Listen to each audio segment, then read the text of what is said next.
ఎందరో మహానుభావులు అందరికీ వందనాలు. హాయ్ ఫ్రెండ్స్ అందరికీ. మేము ఈరోజైతే లాల్బాగ్కి వచ్చామండి.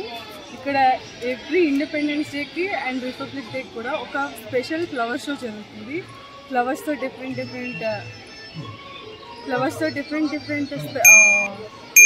వీల్స్ మనకు చూసినాం కదా, అలా వీల్స్ కానీ డిఫరెంట్ టైప్స్ ఆఫ్ స్ట్రక్చర్స్ కానీ మనకి రెడీ చేసి ఉంచుతారండి. ఎగ్జిబిషన్ అయితే చాలా బాగుంటుంది. మేము కూడా దాన్ని చూడడానికి వెళ్తున్నాం. రండి, మీకు కూడా చూపిస్తాను.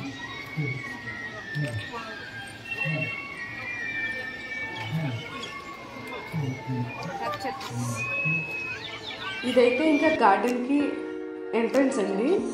దీనికి ఎంట్రీ టికెట్ 100 రూపీస్, పెద్దవాళ్ళకైతే, చిన్నపిల్లలకైతే 30 రూపీస్ అండి. చూస్తున్నారు కదా, ఇంకా మనం ఎంటర్ అయిపోయాము గార్డెన్లోకి. ఇదైతే ఒక చెట్టుతో చేసిన స్ట్రక్చర్ అండి. చూసారు కదా, బుద్ధుని విగ్రహం చెట్టు కాండంతో చేసి ఉంచారు. ఆ చెట్టు యొక్క స్పెషాలిటీ ఏంటంటే అది 200 ఇయర్స్ ఆఫ్ చెట్టు అండి. ఆ చనిపోయిన చెట్టుని వాళ్ళు అలా డెకరేట్ చేసి ఉంచారు. ఇదే కాకుండా ఇక్కడ మనం లాల్బాగ్ ఫ్లవర్ షోని డిఫరెంట్ టైప్ ఆఫ్ సోషల్ మీడియాలో ఫాలో అవ్వచ్చు. ఇక్కడ చూస్తే మొత్తం అన్నీ చాలా టైప్స్ ఆఫ్ స్టాల్స్ అనేవి ఉన్నాయి. ఇంకా ఈ షోకి అట్రాక్షన్ ఏంటంటే గ్లాస్ హౌస్ అండి. ఈ గ్లాస్ హౌస్లో ఎవ్రీ ఇయర్ రిపబ్లిక్ డేకి మరియు ఆగస్ట్ 15కి కూడా ఒక స్పెషల్ థీమ్తో మనకు ఒక స్పెషల్ అట్రాక్షన్గా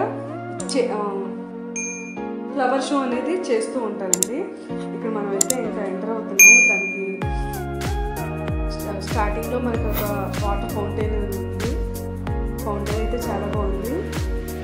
మేమైతే అక్కడ ఒక ఫోటో తీసుకున్నాము.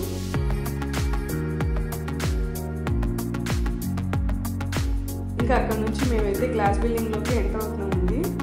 ఈ ఇయర్ థీమ్ వచ్చి పోయెట్ బసవన్న గారి థీమ్ అండి. ఆయన్ని స్మరించుకుంటూ ఈ ఇయర్ ఫ్లవర్ షో అనేది ఏర్పాటు చేశారు. మనమైతే ఇంకా గ్లాస్ బిల్డింగ్లోకి వెళ్తూ ఉన్నాము. ఆ స్టార్టింగ్లో మనకి ఆ కవి గారి కొన్ని పద్యాలతో ప్రింట్ చేసిన పుస్తకాన్ని అయితే ఇచ్చారు. క్రౌడ్ మాత్రం చాలా ఎక్కువగా ఉంటుంది, బట్ మనకైతే చాలా ఎంజాయ్ చేయొచ్చు. ఇంకా ఇది స్టార్టింగ్ అండి ఫ్లవర్ షోకి. చూడటానికి చాలా బాగుందండి. చూస్తున్నారు కదా, ఆ కవి గారు బసవన్న కవి, ఆయన వెనక ఒక కోట లాంటి నిర్మాణం, అదంతా కూడా ఫ్లవర్స్తో చేసింది. ఇక్కడ మీరు చూడొచ్చు డిఫరెంట్ టైప్స్ ఆఫ్ ఫ్లవర్స్, చాలా కలర్స్లో. ఎన్ని కలర్స్ అంటే ఇంకా మన కళ్ళు రంగులతో నిండిపోవాలన్నమాట. అన్ని కలర్స్ ఆఫ్ ఫ్లవర్స్ కానీ మొక్కలు కానీ ఉన్నాయి. అవే కాకుండా అవి ఏ జాతికి చెందినవి ఒక స్పెసిఫికేషన్ లాగా అక్కడ బోర్డు కూడా పెట్టించారు. ఈ పాటలో అయితే మనం చక్కగా ఒక రీల్ కూడా చేసుకోవచ్చు. Just looking like a wow అని. అన్ని కలర్స్ మనకి అవైలబుల్గా ఉన్నాయి అక్కడ. ఐ పీస్లా ఉంటుందండి మనకి మాత్రం. అది మనసు కూడా చాలా పీస్ఫుల్గా ఉంటుంది. చూస్తున్నారు కదా ఫ్లవర్స్ ఎన్ని కలర్స్ ఉన్నాయో. ఇక్కడ ఏంటంటే ఈయన ఒక కవి అండి, అల్లమప్రభు అని. ప్రతి కార్నర్లో కూడా మనకి ఒక కవి గురించి, ఆయన స్పెషాలిటీ ఏంటి మొత్తం అంతా కూడా ఆ వాల్స్ మీద వాళ్ళు డెకరేట్ చేసి ఉంచారు. మనం అటు దగ్గరికి వెళ్ళి ఆ స్పెసిఫికేషన్ మొత్తం చూపించింది. ఇక్కడ ఒక చిన్న సభలాగా మనుషుల్ని పెట్టి ఒక కవిని పెట్టి అక్కడ ఉంచారండి. బాగుంది చూడటానికి ఆ థీమ్ అంతా కూడా.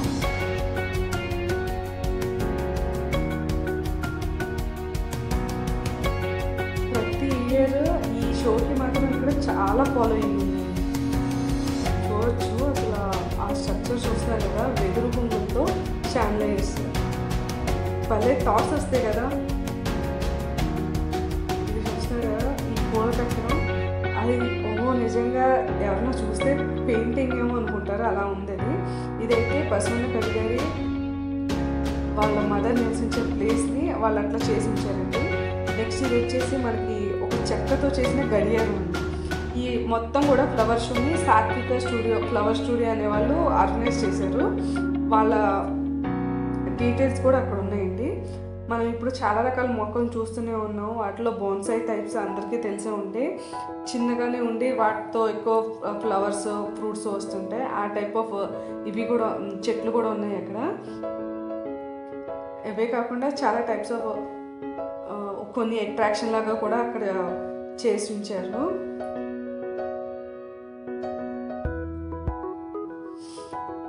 మనం కొన్ని రకాల ఫ్రూట్స్ మాత్రమే మనకు తెలిసి ఉంటాయి.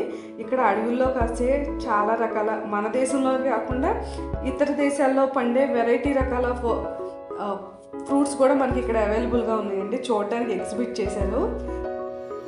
మనం చిన్నప్పుడు చూసే ఉంటాం కదా, తాళపత్రాలు గ్రంథాల్లో కవులు గ్రంథాలు రాసి ఉంటారని. వాటిని కూడా తీసుకొచ్చి వీళ్ళు ఇక్కడ ప్రిజర్వ్ చేసి ఉంచారండి. వాటిని కూడా చూడొచ్చు మనం. ఈ కాయలు మాత్రం చూడడానికి ఒక్కొక్కటి ఒక్కొక్క షేప్లో భలే డిఫరెంట్గా ఉన్నాయండి. కొన్ని చెట్లు ఆకులు కూడా చాలా రంగుల్లో ఉంటాయి, రెడ్ కలర్లో, గ్రీన్ కలర్లో. ఇవి అలాంటి ఒక జాతికి చెందిన మొక్కలు. వాటితో వాళ్ళు ఒక డెకరేషన్ చేసి ఉంచారు. ఈయన విశ్వగురు బసవన్న కవి గారు. మీరు చూసినారు కదా, ఆ డెకరేషన్ మొత్తం కూడా వాళ్ళు ఒక థ్రెడ్స్తో చేశారండి, బ్లాక్ థ్రెడ్స్తో. అది ఒక కార్నర్లో వచ్చి నెక్స్ట్ ఇంకో వైపుకి వెళ్తే మనం ఇక్కడ మొత్తం ఒక పోయట్స్, ఆ పోయట్స్ యొక్క డీటెయిల్స్, అవి కూడా వివిధ వృత్తుల నుంచి పోయట్లుగా మారిన వాళ్ళ స్పెషాలిటీతో వాళ్ళని అక్కడ ఏ వృత్తికి సంబంధించిన వాళ్ళని అలా వాళ్ళు శిల్పాలు పెట్టి ఉంచారండి. వాటిని కూడా చక్కగా ఫ్లవర్స్తో డెకరేట్ చేసి ఉంచారు. ఇక్కడ మనం చూడొచ్చు కవులు వాళ్ళ వృత్తులు. ఈయన చెప్పులు కుట్టే వాళ్ళు ఉంటారు కదండి, ఆ వృత్తికి సంబంధించిన కవి. మనకి ఆ శిల్పం కింద దానికి సంబంధించిన స్పెషాలిటీ, ఆయన ఎక్కడికి సంబంధించిన వాళ్ళు మొత్తం అంతా కూడా ఉందండి.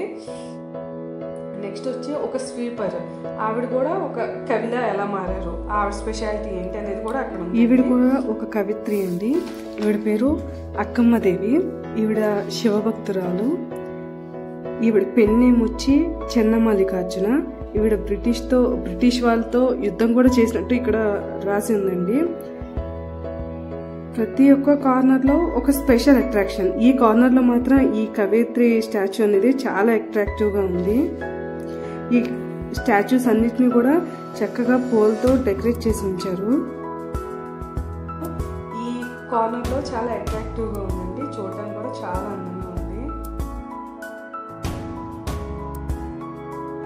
ఈయన ఇంకో కవి చెన్న బసవన్న.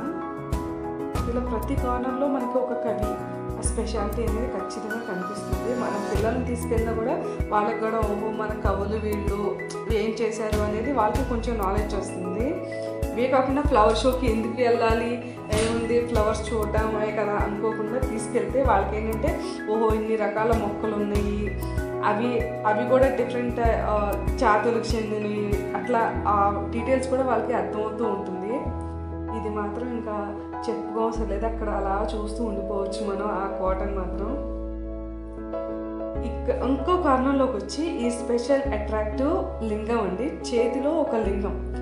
ఆ చేతిలో ఉన్న లింగం యొక్క స్పెషాలిటీ ఏంటంటే, ఇక్కడ ఒక కర్ణాటకలో ఒక టెంపుల్ ఉంది, బసవేశ్వర టెంపుల్ అని. ఆ టెంపుల్లో శివుడు ఈ ఆకారంలో ఉంటాడు. శివలింగం ఈ ఆకారంలో ఉంటుంది. దాన్ని గుర్తు చేస్తూ ఆ టెంపుల్కి గుర్తుగా వీళ్ళు ఈ స్ట్రక్చర్ అనేది ఇక్కడ పెట్టారండి. అంతేకాకుండా మనకు ఒక డౌట్ రావచ్చు, ఈ ఫ్లవర్ షో అనేది నియర్లీ ఒక 2 వీక్స్ దాకా ఉంటుంది, అప్పటి వరకు ఈ ఫ్లవర్స్ ఎలా పాడవకుండా ఉంటాయి అని. ఇక్కడ ఏమవుతుందంటే వాళ్ళు వాటర్ని స్ప్రింకిల్ చేసి ఒక స్ట్రక్చర్ అనేది ఉంచారండి. దానివల్ల ఆ ఫ్లవర్స్ పాడవడం అట్లా ఏముండదు, ఎప్పుడు కూడా ఫ్రెష్గానే ఉంటాయి. అవి బాగుంటుంది. అలా మొక్కలు పాడవకుండా ఉండడానికి కూడా వాళ్ళు ఒక స్పెషల్గా చేసి ఉంచారు. అది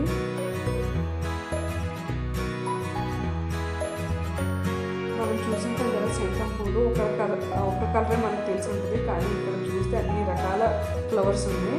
మీరు ఇక్కడ చూడవచ్చు ఫ్లవర్స్ని కూడా ఒక బొకే షేప్లో లాగా, ఎంత పెద్ద బొకే అంటే అవన్నీ కూడా ఫ్లవర్ పార్ట్స్ని ఒక బొకే షేప్లో చేసి ఉంచారు.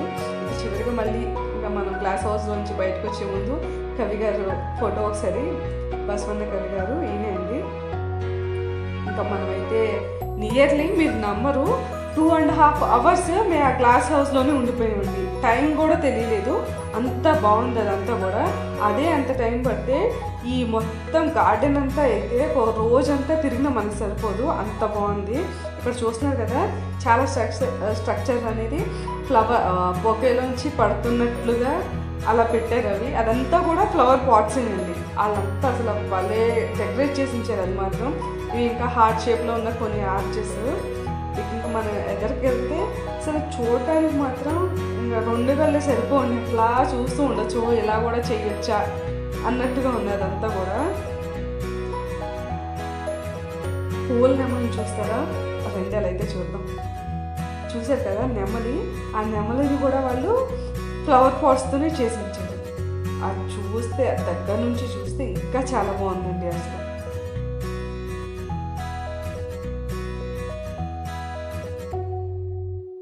ఇవే కాకుండా మనం కొన్ని అన్ని టైమ్స్లో విలేజెస్లో ఉన్న వాళ్ళకి మొక్కలు పెంచుకోవడానికి అయితే వీలవుతుంది, కానీ సిటీలో ఉన్న వాళ్ళకి మొక్కలు పెంచుకోవాలని ఇంట్రెస్ట్ ఉన్నా మనకి సరిపడా ప్లేస్ ఉండదు, కొంచెం వాటిని మేనేజ్ చేయడం కష్టం అవుతుంది కదా. అలా ఉన్నప్పుడు మనకి ఇంట్రెస్ట్ ఉన్నప్పుడు మొక్కల్ని ఎలా పెంచుకోవచ్చు అనే థాట్స్తో ఒక చిన్న ఎగ్జిబిషన్ లాంటిది పెట్టారండి. ఇక్కడ ప్లాస్టిక్ కవర్స్లో కానీ చిన్న వాటర్ బాటిల్స్లో కానీ ఇక్కడ మనం పెంచుకోవచ్చు. ఇక్కడ చూస్తున్నారు కదా టైర్, పనికిరాని టైర్లతో కూడా మనం మొక్కలు పెంచుకోవచ్చు. సైకిల్, ఏది కూడా మనం ఏదైనా ఇంట్రెస్ట్ ఉంది అంటే ఏ చిన్న వస్తువుతో అయినా మనకు నచ్చినట్టుగా చేసుకోవచ్చు. అలానే ఆ థీమ్తోనే వీళ్ళు ఇక్కడ ఎగ్జిబిషన్ అనేది పెట్టారండి. చూస్తున్నారు కదా ఇవి కుండీల్లో క్యాబేజీలు పెంచేశారండి, చిన్న చిన్న క్యాబేజీలు చూడడానికి ఎంతో ముద్దుగా ఉన్నాయి. అవి మాత్రం మొక్కలు ఇవే కాకుండా ఇక్కడ కొన్ని రకాల నర్సరీలు కూడా ఉన్నాయండి. కాస్ట్ చూస్తున్నారు కదా, వాటి యొక్క స్పెషాలిటీని బట్టి వాటి కాస్ట్ అనేది పెరుగుతూ ఉన్నది. మొక్క అక్షరాల ఒకటైతే 1000 రూపాయలు ఉంది. అంటే వాటి బ్రీడ్ అలాంటిది.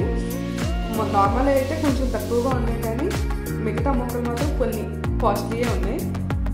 మనకి ఇంట్రెస్ట్ ఉంటే అవి కూడా పర్చేస్ చేసుకోవచ్చు. అవే కాకుండా మొక్కలకు కావాల్సిన ఎరువులు కూడా ఇక్కడ అవైలబుల్గా ఉన్నాయండి. ఇంత తిరిగిన తర్వాత మనకు నీరసం వస్తుంది కాబట్టి ఖచ్చితంగా ఎక్కడికి వెళ్ళినా ఫుడ్ స్టాల్స్ అయితే కంపల్సరీ. వీటిని ఒక లుక్ వేసింది.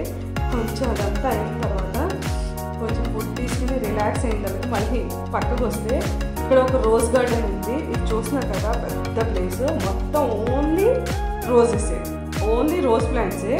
చూడడానికి మాత్రం అసలు తెప్పుకు వచ్చేద్దామా అన్నట్టుంది. ఇంకా అది కూడా చూసేసి తర్వాత ఇంకా ఇక్కడ ఒక లేక్ ఉందంటే అది చూడడానికి వెళ్తున్నాము. ఈ కార్నర్లో ఒక లేక్ ఉంది, అది కూడా చూడడానికి చాలా బాగుంటుంది. చూస్తున్నారు కదా ఇక్కడ ఈ వంతెనకి అటు ఇటు కూడా లేక్ ఉంది. దీన్ని కూడా ఒక అందంగా తీర్చిదిద్దారు అన్నమాట వీళ్ళు. ఇది ఒకవైపు లేక్కి, ఇది అనదర్ సైడ్ అనమాట, మధ్యలో ఒక వంతెన. మనం ఇక్కడ ఇలాంటి ప్లేసెస్ చూస్తే భలే ఉంటుంది కదా. చూడండి ఈ వంతెన ఎంత బాగుందో. ఇదండి మా Lalbagh flower show vlog. Video కనుక మీకు నచ్చినట్లయితే లైక్ చేయండి, ఎలా ఉందో కామెంట్ చేయండి, అండ్ ప్లీజ్ సబ్స్క్రైబ్.